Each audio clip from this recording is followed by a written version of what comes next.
Hi, Ian. Hello. Welcome to the third episode of the Gal Matrix. Thank you. I've been following along. Have you? Hmm. Well, today we're going to be talking about what it's like to partner with somebody who's your complete opposite. So I thought you'd be a good guest to have. I understand why you might have invited me. So if you've been following our previous episodes, you know we always finish with a would you rather. But I thought to give people a sense of how we're different, we would start with a couple would you rather. So I'm going to ask you some questions. I'd rather not. Maybe that's my first answer. But anyway, yes, go ahead. Okay. Would you rather compete in a dance competition in front of your coworkers or eat a mustard and olive sandwich every day for a year? Definitely the sandwich. I think over time I'd probably get used to the flavors. I'll never get used to the idea of dancing in front of mostly anyone, but not at work. No, definitely not at work or anywhere generally. That's 365 mustard and olive sandwiches. And you can raise that if you wish to before I go with the other option.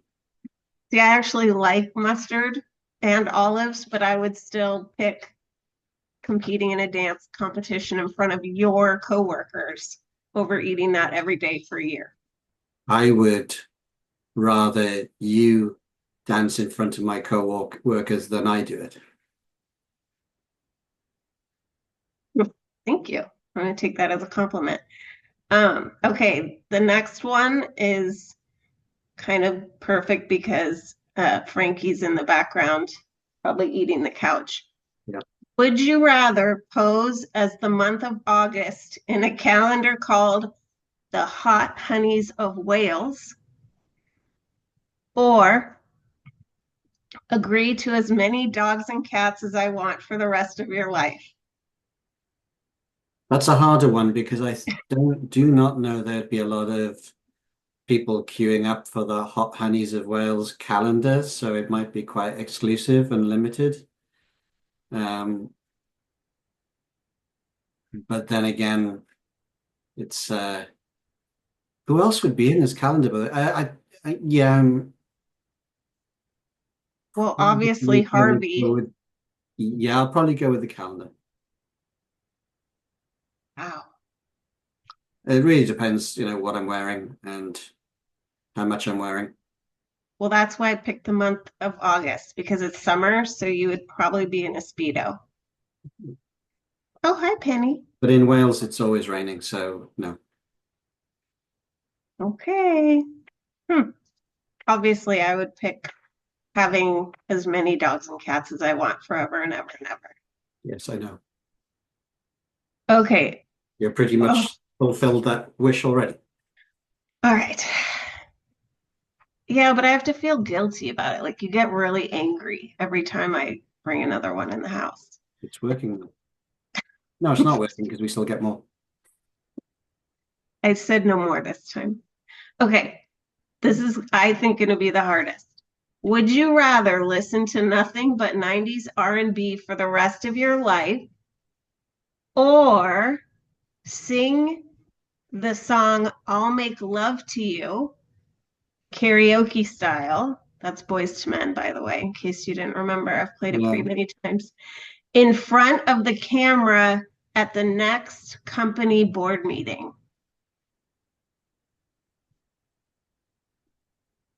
Keep on bringing work into it.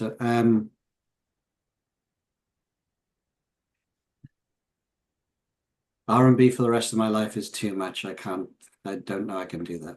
I'd probably have to sacrifice the humiliation of your alternative. Maybe the end of my livelihood, but I doubt it. I think and my self-respect. But at least I'd have music to fall back on, which I wouldn't if I had R&B constantly. I bet that your coworkers, not to mention the public of Oregon. I don't know how many people watch your board meetings, but I think it would be their favorite one ever. On my last. So that would be a drop the mic, wouldn't it? Hmm. It would. Um, okay, so how would you say we're different? Obviously, I'm an extrovert and you're an introvert, but what are some of the other ways that you feel like we're different and it can kind of get in the way? Well, that's a long list, isn't it? Different in the way that we handle stressful situations, different in the way that we will celebrate something, different in the way that we experience life. I think we So, like, give control. some examples. Like, I just thought of one when you said celebrate. Like, when you came to the United States, oh, there's Penny's tail. My day. Yeah. Mhm. When you came to the United States, do you remember what happened when you arrived? Yeah, I arrived into PDX. I had two suitcases with me, and as I arrived through security, um, there was a small brass band playing for me, dressed in red, white, and blue uh, hats and regalia, um, drawing everyone's attention in the airport to my arrival, which was very sweet and momentous. And I generally don't seek attention, so it was also, oh wow, that's a lot going on in my mind at the same time. But it was, I mean, it was such a sweet thing to do, but all the same, gosh. But you turned around and went back the other Yeah, direction. I pretended to be going back to the plane. Yeah. So, but like, you didn't like that? Yeah, I get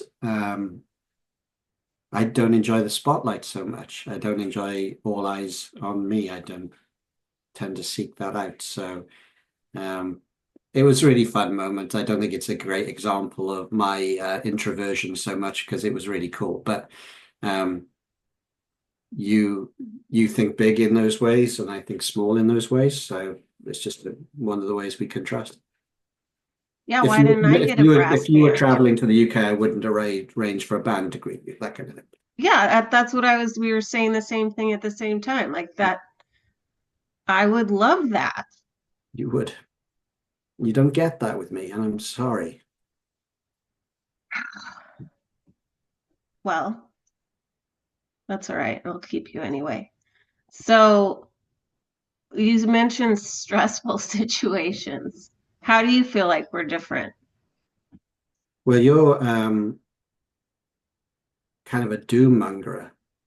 Um, when we're What? worried that when we think that something might be a downside, you go to that downside and you plan for the downside. Like the most extreme negative event is going to happen. So your defense mechanism is to plan for the worst. And I'm an optimist who thinks like, yeah, we can work that out. It's not going to be that bad. It might be as bad as this, but it's not going to be all the way down there.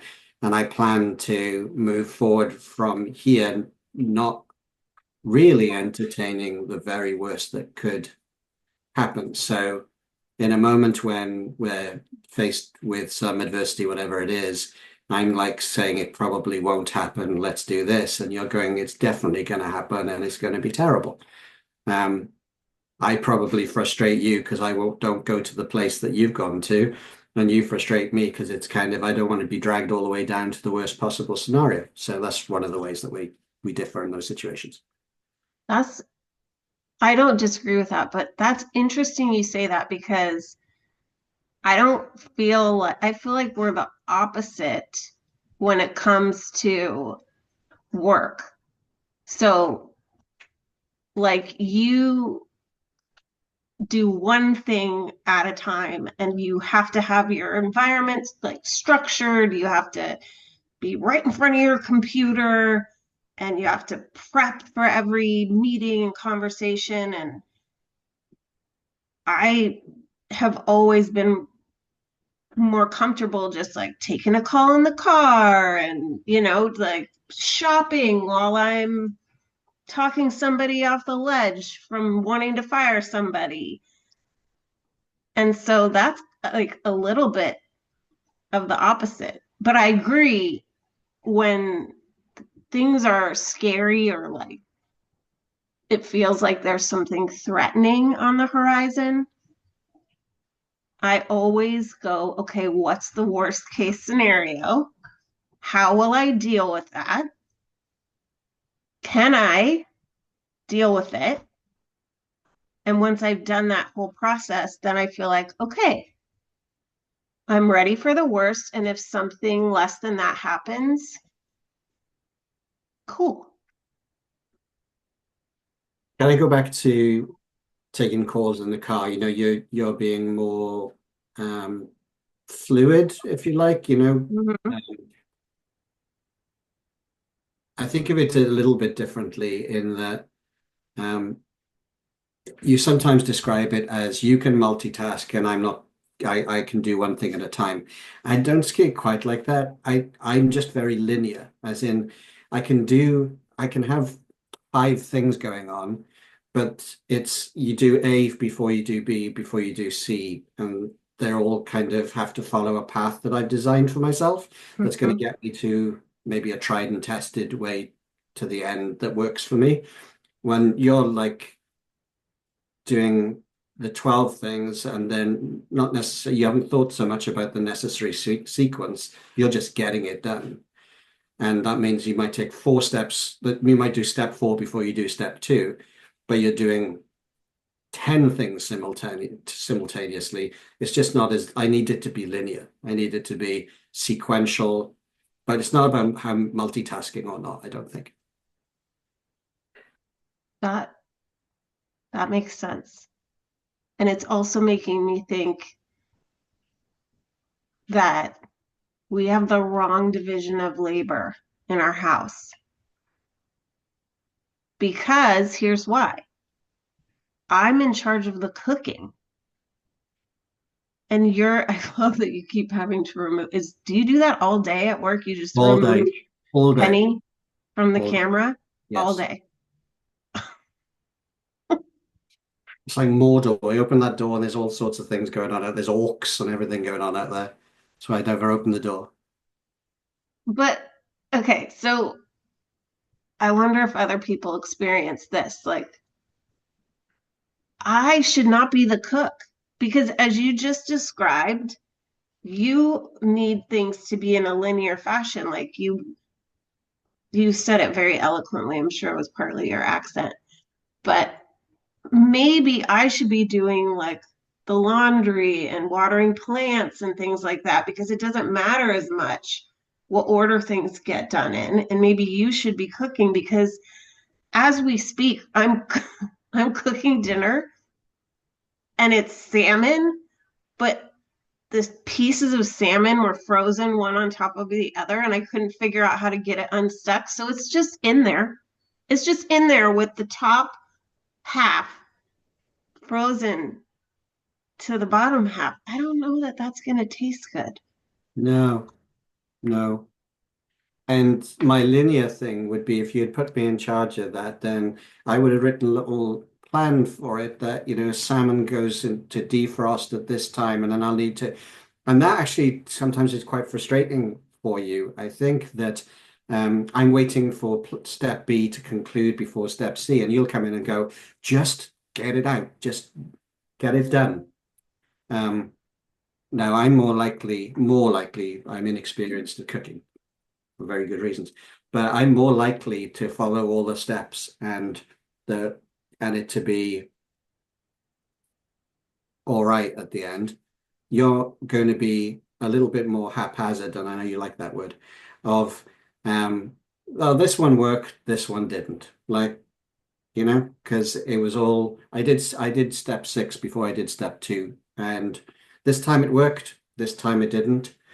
So I'm much more like I suppose methodical is a boring word for it. Of doesn't mean the outcome's going to be better. Probably most of the time you're haphazardness will create a better product at the end of it, but I need to go linear.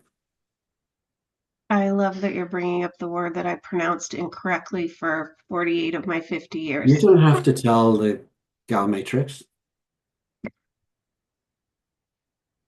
Well, I think it should be haphazard. That makes more sense. But anyway, okay. I would like to negotiate a trade. I would like to trade cooking for laundry and watering the plants, and I'll even take cat boxes. You'll take it back. Because I think that you like whatever you do give me, you don't like the way it gets done. So like even the laundry, you'd say you're not putting it in the right drawer for me. I mean, it's just I think we just find our way. Sorry, me is home from school. That's why Frankie. Um, okay, so we've talked a lot about the things that we find challenging about how different we are. What do you feel like are some of the superpowers or like the positives of us being opposites? Well, I think that as you say, we've spent the time talking about how the differences are not complementary, um, but I think they're extremely complementary in other situations. I'm God, I sound boring and all this, don't I? But I'm more inclined to keep my world small, like kind of keep the risk kind of limited and just push the boundaries a little bit. A lot of the things that we've done in 13 years is because you said, let's go and do it. So bringing me out of myself for new experiences and things mostly always I'm glad to have done when we're doing and afterwards. Um, I think probably I I don't want to put words in your mouth, but I'd probably ground you a little bit in um, make you more deliberate at times, perhaps. I don't know. You should choose your own words around that. But yeah, your way of thinking, and as I say, not my linear methodical step one, step two way of thinking, brings me out of myself and creates a more stimulating life. Yeah, If I think, was with some the the other question is, if you were with somebody the same as yourself, how would that be? Not so good. yeah, I do feel like I don't know, did you use the word grounded? Mm. Yeah, I think that's true. I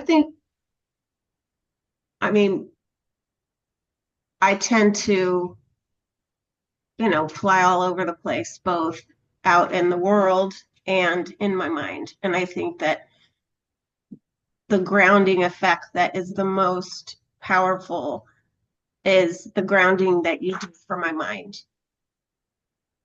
Like I definitely feel more located because of having you to always talk things through with and bounce things off of. And yeah, gosh, you've had a lot of experiences you probably if you weren't with me. In fact, I'm thinking about the kayak trip that we just did in Kauai. Memorable for my sense of navigation, I guess. I guess that's where you're going. Why do I spend all that time in those bushes at the side of the river?